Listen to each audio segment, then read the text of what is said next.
Hi investor, welcome to chart chaser. आज हम लोग एक नए स्टॉक के बारे में बात करेंगे, कैपेसाइट इंफ्रा प्रोजेक्ट्स। तो आइए शुरू करते हैं आज का वीडियो और जानते हैं इस कंपनी के बारे में। कंपनी क्या करती है, इसके फाइनेंशियल कैसे दिखते हैं, कंपनी का गाइडेंस क्या है, टेक्निकली कैसा दिख रहा है, इसके प्रोजेक्ट्स क्या है। तो ये सारी डिटेल के बारे में इस वीडियो में बात करेंगे। तो आइए बिना किसी देरी करे आज के वीडियो को स्टार्ट करते हैं। वीडियो को स्टार्ट करने से पहले स्टैंडर्ड डिस्क्लेमर। कैपेसाइट इंफ्रा प्रोजेक्ट्स बाकी अदर रियल एस्टेट कंपनी की तरह नहीं है जो कि बिल्डिंग को बनाती है और बना करके सेल करती है। Rather it works as a contractor. तो ये अपने क्लाइंट से कॉन्ट्रैक्ट लेती है, उस बिल्डिंग को बनाती है और बना करके उनको डिलीवर करती है। प्राइमरली ये public sector both public sector और प्राइवेट सेक्टर दोनों में काम करती है। तो ये इनका एक्चुअल बिजनेस मॉडल है। तो first let's see the financial of the company. अभी करेंटली कंपनी 3700 के मार्केट कैप पे ट्रेड कर रही है। स्टॉक का पी 20.7 है, जो कि बहुत ज़्यादा नहीं है, बिल्कुल रेंज में है। तो जनरली मैं 30 पी से नीचे के स्टॉक का देखता हूँ, तो इसलिए ये कंपनी मेरे स्क्रीनिंग में भी आया है। ROC 16.1% है, which is on good side. एक बार नीचे इसके फाइनेंशियल्स को देखते हैं तो कंपनी अभी करेंटली स्टेज 2 में चल रहा है। अगर आप देखोगे यहाँ से गई है, थोड़ा सा यहाँ पे एक नीचे की तरफ आया था स्टॉक, उसके बाद यहाँ से वापस से 350 के लेवल से इस समय 450 के लेवल पे जा चुका है कंपनी। तो स्टेज 2 में है, which is the good sign. Quarterly result अगर देखेंगे तो मार्च 24 के क्वार्टर से कंपनी बैक टू बैक अच्छा सेल्स ग्रोथ दिखा रही है। 34%, 22% का ग्रोथ। उससे पहले एक्चुअली डी ग्रोथ थी कंपनी की सेल्स में जून 23 और सितंबर 23 में। तो ये कहीं ना कहीं एक फाइनेंस में, इसके फाइनेंशियल में, सेल्स में एक्चुअली मोमेंटम आया है यहाँ पे, जो कि यहाँ दिख रहा है कि जो कि ईयर ऑन ईयर 447 से 599 करोड़ का सेल हो गया। तो 34%, 32% एंड 22% का अपमूव दिख रहा है यहाँ पे। जो एबिटा है, एबिटा इज़ करंटली 18%, जो कि अभी अपने इसके मिड रेंज में ही चल रहा है। जनरली अगर जो पिछले एक साल से देखेंगे तो 18 यही चल रहा है। तो एबिटा स्टेबल बिल्कुल दिख रहा है यहाँ पे। पैट जो अपना है, पैट 20 करोड़ से 30 करोड़, 52, 53 करोड़ एंड 45 करोड़। तो इस वाले क्वार्टर में, सितंबर क्वार्टर में पैट डी ग्रोथ हुआ है, जबकि सेल्स जो है सो ईयर ऑन ईयर ये हुआ है, ईयर ऑन ईयर ग्रो हुआ है सेल्स भी, और ईयर ऑन ईयर 100% से ज़्यादा एक्चुअली ग्रोथ है। 20 करोड़ से 45 करोड़ तक गया है। क्वार्टर ऑन क्वार्टर में सेल्स में भी डी ग्रोथ है, 570 करोड़ से 518 करोड़ पे गया है, और 53 करोड़ का पैट 45 पे गया है। इनफैक्ट एबिटा भी 108 का 95 पे गया है। तो क्वार्टर ऑन क्वार्टर में थोड़ी डी ग्रोथ है कंपनी में जून टू सितंबर में, लेकिन ईयर ऑन ईयर में ठीक ठाक ग्रोथ दिख रही है। पैट का ग्रोथ हो या सेल्स का ग्रोथ हो या बीटा का ग्रोथ हो, सारे ग्रोथ ठीक दिख रहे हैं। ईयर ऑन ईयर में भी कंपनी का मार्च 2022 के बाद एक बढ़िया मोमेंटम दिख रहा है, जो 1340 करोड़ से सेल्स बढ़ के 1800 करोड़ अप्रॉक्स, फिर 1932 करोड़ तक का सेल्स चला गया है। तो ईयर ऑन ईयर में भी मोमेंटम दिख रहा है। एक बार यहाँ पे देखते हैं तो सेल्स ग्रोथ लास्ट 3 ईयर का 30% के CAGR से इंक्रीज हुआ है। वेरेज अगर प्रॉफिट ग्रोथ देखें तो 330% के CAGR से ग्रो हो रहा है। जबकि जो सेल्स और प्रॉफिट है, ये पूरी तरीके से, ये जो ग्रोथ है, पैट का ग्रोथ अभी तक स्टॉक के प्राइस के में नहीं रिफ्लेक्ट ज़्यादा कर रहा है, कि 35% के CAGR से स्टॉक का प्राइस ग्रो कर रहा है। तो यहाँ पे एक्चुअली थोड़ा सा कहीं ना कहीं एक अभी भी स्पेस बाकी है, जहाँ पे कि स्टॉक के रन करने के लिए मार्केट कमज़ोर होने के कारण में भी ये स्टॉक थोड़ा सा भी कंसोलिडेट कर रहा है। लेकिन यहाँ पे अपने पास प्राइस का मोमेंटम प्लस पी की री रेटिंग, दोनों तरफ से यहाँ पे एक चांस बनता है, जो कि स्टॉक के प्राइस को अच्छा खासा मूवमेंट दे सकता है। बैलेंस शीट एक बार देखते हैं। बैलेंस शीट भी यहाँ पे 2018 से लेकर के 2018 में 1700 करोड़ था, तो 2019, 20, 21, 22 बहुत ज़्यादा कहीं मूवमेंट नहीं हुआ 3 साल तक।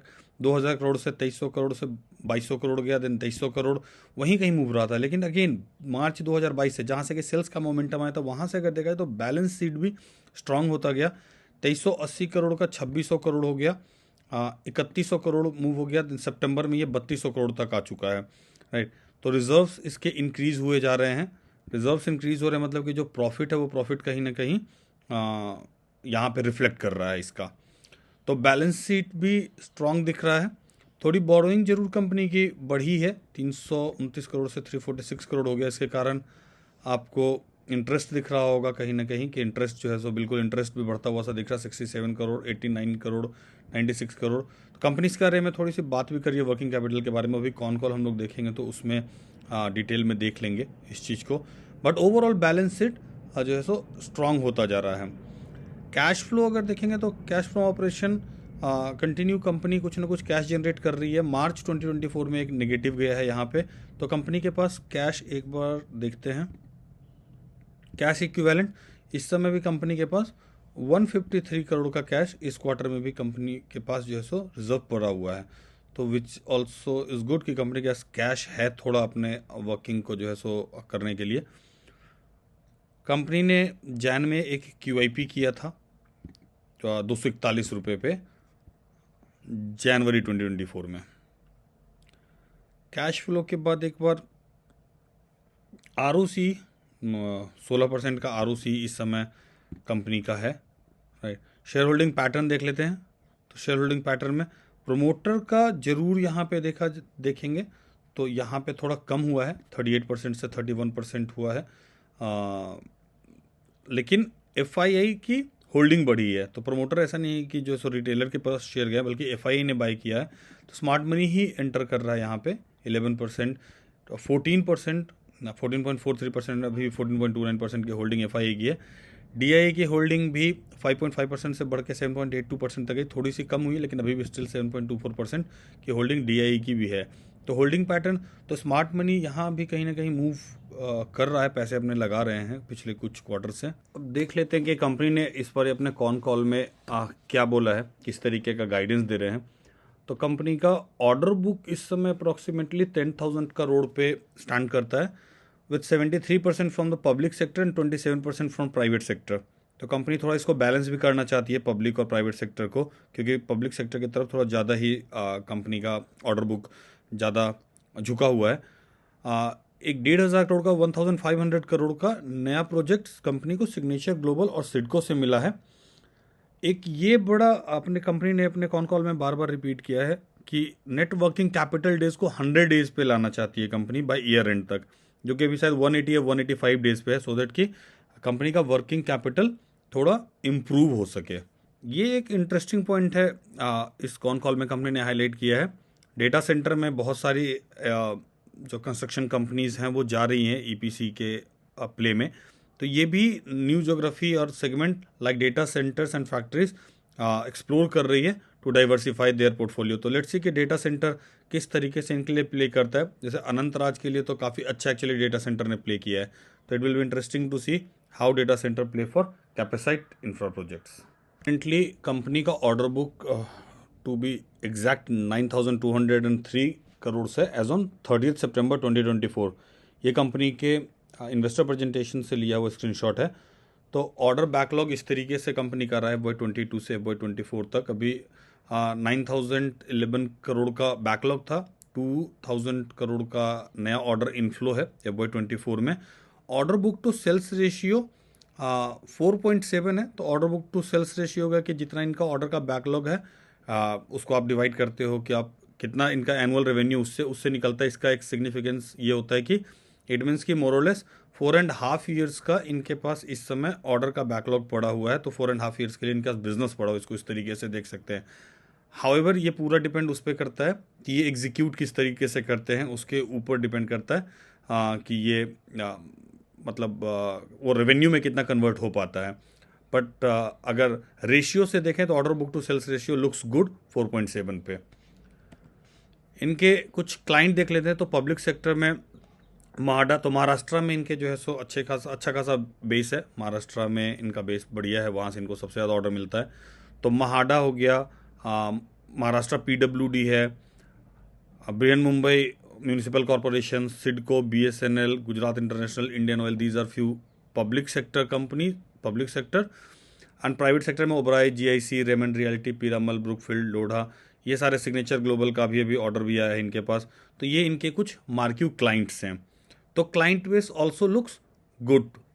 Let's check some of their key projects. तो ये लोढ़ा द पार्क उनका एक प्रोजेक्ट है, पीरामल महालक्ष्मी में इनका बनाया हुआ प्रोजेक्ट है, Alta Mount, Nahar, four seasons, Auris serenity, Oberoi enigma, hub town, Siemens Worli, BDD Worli. तो आप देखोगे कि ज़्यादातर इनके महाराष्ट्र बेस्ड ही प्रोजेक्ट हैं। Raymond, Thane, Godrej, emerald. So ये कुछ की प्रोजेक्ट्स हैं इनके, जो कि तो इनके ये सारे इन्होंने बनाए हैं और बना के अपने क्लाइंटों को डिलीवर किए हैं। तो now let's look into the technical of the chart. तो बिल्कुल ये स्टेज 2 में दिख रही है कंपनी। 200 MA भी ऊपर की तरफ ही है और 50 MA भी ऊपर की तरफ ही जा रहा, ऊपर की तरफ ही इसका स्लोप है। एक बार मैं एक ट्रेंड लाइन ड्रॉ करता हूँ। यहाँ पे ये एक लेवल था, अगर मैं स्ट्रेट लाइन ड्रॉ करूँ तो 410 से 415 का एक लेवल था, जहाँ पे कि कंपनी पिछले 27 अगस्त से, मतलब 3-4 महीने से वहीं पे चल रही थी। एक अगर थोड़ा सा स्लोपिंग लाइन भी एक मैं ड्रॉ करने की कोशिश करूं तो एक लेवल ये था, स्लोपिंग अगर देखा जाए तो यहाँ से इसने ब्रेकआउट दिया इस वॉल्यूम के साथ। तो ये एक अच्छा खासा एक 380 385 से 390 का एक बढ़िया लेवल बन गया। उसके बाद बैक टू बैक आप नीचे देखोगे तो अच्छे वॉल्यूम के साथ कंपनी ने मूव दिया, स्टॉक ने मूव दिया है। अभी ये यहाँ पे वापस से कंसोलिडेट करने लग गया है, इस एरिया में वापस से ये कंसोलिडेट कर रहा है पूरा।